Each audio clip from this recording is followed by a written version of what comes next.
carrots to eggplants to romaine lettuce. This is Paul Pachter, CEO of Long Island Cares. 1, 2, 3, go.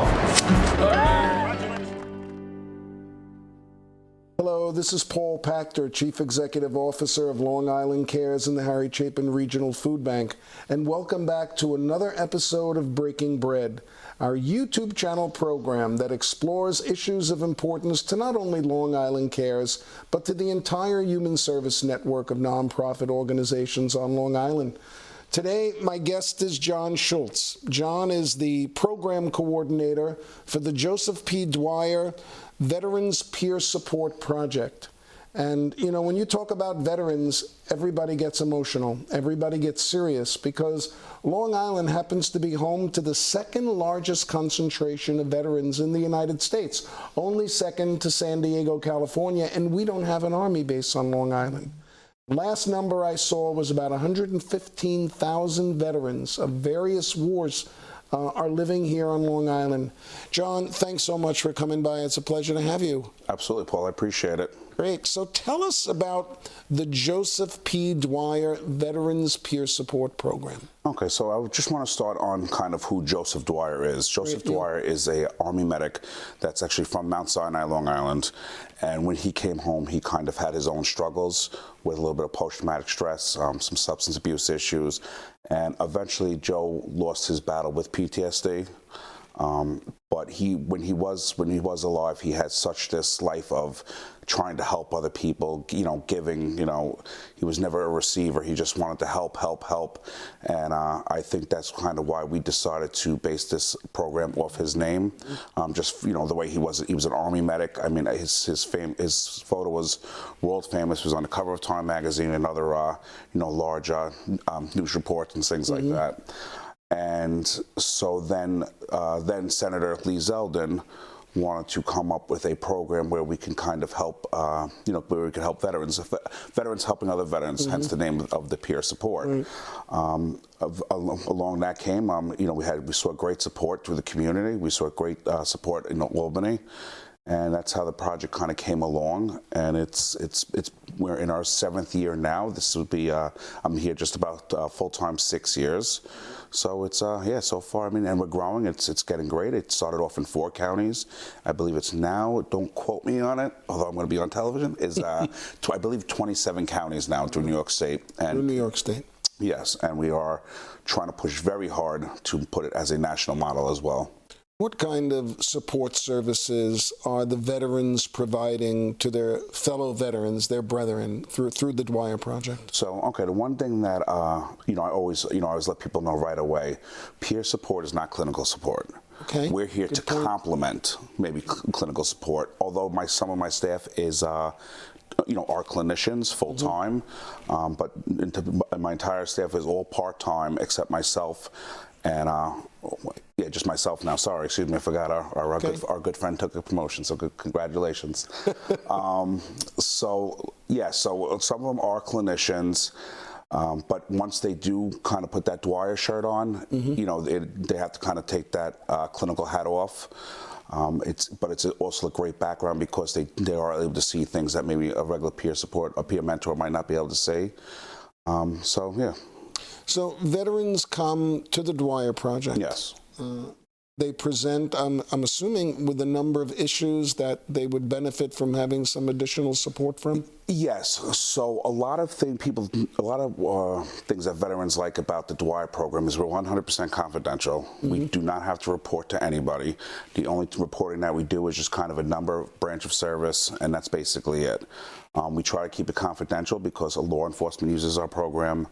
And pretty much all different type of uniformed services use our program. Pilots use our program.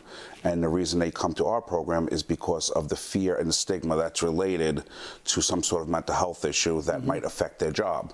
And obviously if their job gets affected, then it's affecting life and every other, everyday life. So, what we look at frequently at Long Island Cares, and we've said this publicly, that if you look at the veterans who live on Long Island, especially those that have been deployed during times of war. As we know, there are Long Island veterans who are looking at multiple deployments in Afghanistan and Iraq.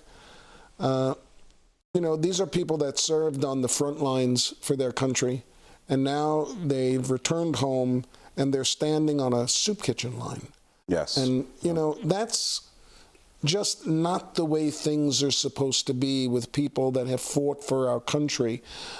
What are some of the challenges that you've seen veterans who you've been in touch with who come back from serving overseas? What are some of the challenges when they're trying to return successfully to civilian life? So I'm actually glad you actually pointed out a major thing with Long Island. For the concentration of veterans that, as you stated earlier, we're about 115,000 right now through Nassau and Suffolk County. And being that we do have so many veterans, and as you said, there are no active duty bases.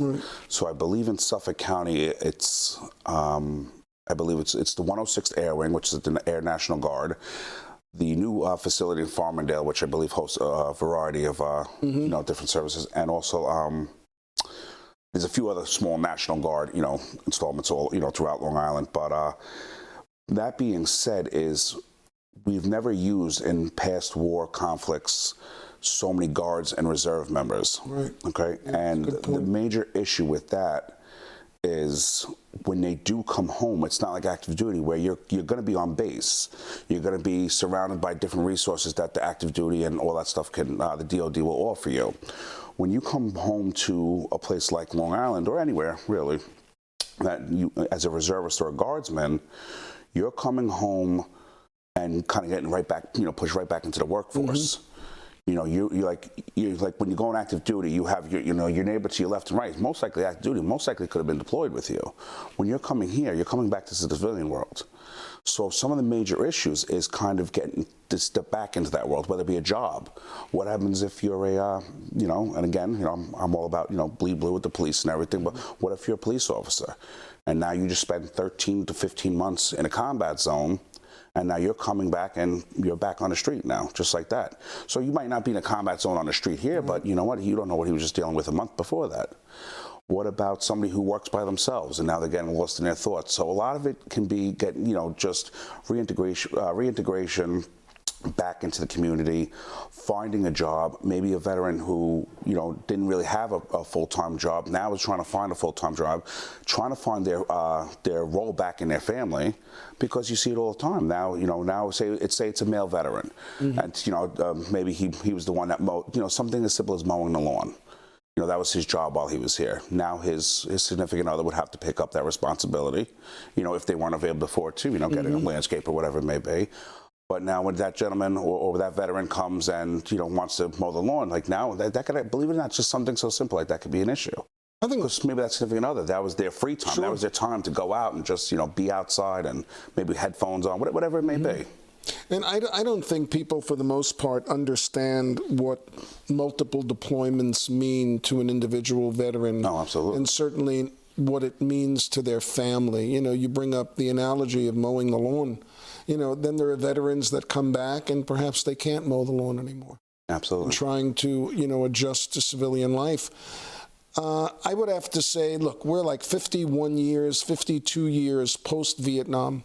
And I think a lot of people have an impression that, well, the majority of veterans on Long Island that are having a rough time and getting services from the Dwyer Project, the Long Island Cares, are Vietnam veterans.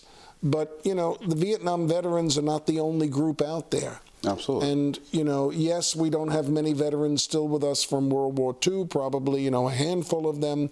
So where are these veterans coming from? Where did they serve from what you're seeing at the Dwyer Project? So we actually have a very large variety of veterans. We deal with veterans that are actually come from World War II up to the present-day conflicts of OAF, Iraq, and Afghanistan. And I think in the groups, because we do host peer groups, anywhere from Amityville out to Sag Harbor. I think in the groups you're going to see a lot more Vietnam or peacetime veterans. And I think in the individual support, you're going to see a lot more of the younger generation, the guys that are Iraq, Afghanistan. And I think that's just, I think that's just the way it works right now. I just don't think that these guys coming home, or that maybe been home for a few years here and there, I just don't think they're ready to go sit into a group setting. It's not for everybody. I think, I still don't know how long it would have took me to be able to get, into a group setting. It was offered to me when I came home. I just never decided to do it, and I just kind of went from there. Well, there's a period of adjustment. Absolutely. When people come home, I mean, they've been gone, as you said, a year and a half or more. Coming back home is not an easy thing to do. No, it's not always. A lot of people think it's a joyful time, and most of the time it is. Don't get me wrong. I would say 9 out of 10 times it is, but sometimes it's not. Sometimes you can come home, somebody that's been deployed 4 or 5. We have guys out of our local reserve and guard units have been deployed well over 10 times. Really? This conflict's been going on over 18 years at this point, so. During your work with the Dwyer Project, you see any major difficulties or challenges that really get you and your colleagues, thinking about, gee, what more can we do? Or this is becoming very frustrating trying to serve our veterans when we don't have either the resources or the support or anything else.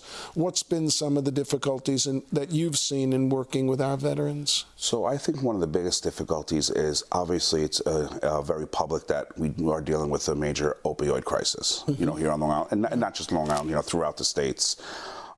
Where substance abuse, I think, I don't know if it's more popular now. I think maybe it's just people, we just see it more now between social media. It just seems to be a lot easier to see things nowadays.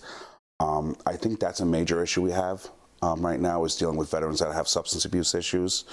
Even if we get them into shelter, maybe the shelter does urinalysis or, drug tests or drug screening, something like that. That veteran rather maybe possibly sit on the side of the road, this way he can, use his substance, whatever it is, whether it's alcohol or, opioids or something like that. And it's not very easy to have, retain veterans. So what I mean by retain, is sometimes we might want to get a breakthrough with a younger veteran. It's more or less the younger veterans that are more difficult to work with. Sometimes if we might have a breakthrough, we might find, it's like, oh, wow, we're getting them to the VA, or, and it might not be the VA, it might be a community resource, because of the Dwyer program, we don't discriminate against, type of discharge, how long you've been. As long as you signed up for that, and raise your right hand, we're there to help. So, that's the one great thing that is about our project, that if the VA won't accept you, then we'll find somebody that does. So nobody gets turned away? Nobody will ever get turned away from the Dwyer program. If people wanted to know more about the Dwyer Project, if they wanted to support you in any way, what would you say are your greatest needs right now in terms of the program moving forward, what you need, what you could use? Well, naturally funding is always a major thing. We are funded through the New York State Senate right now.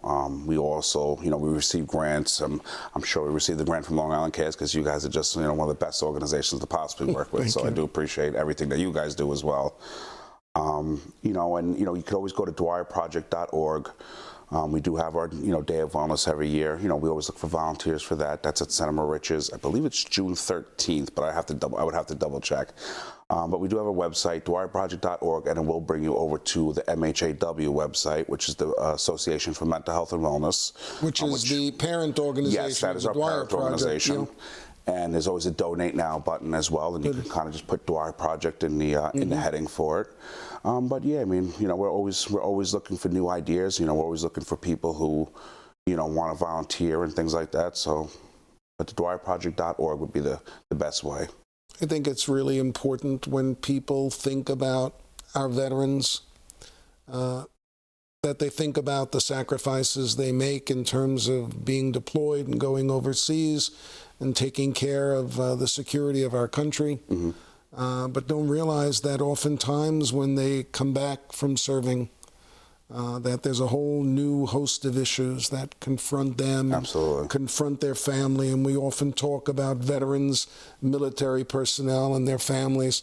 What would we do here on Long Island without the Dwyer Project?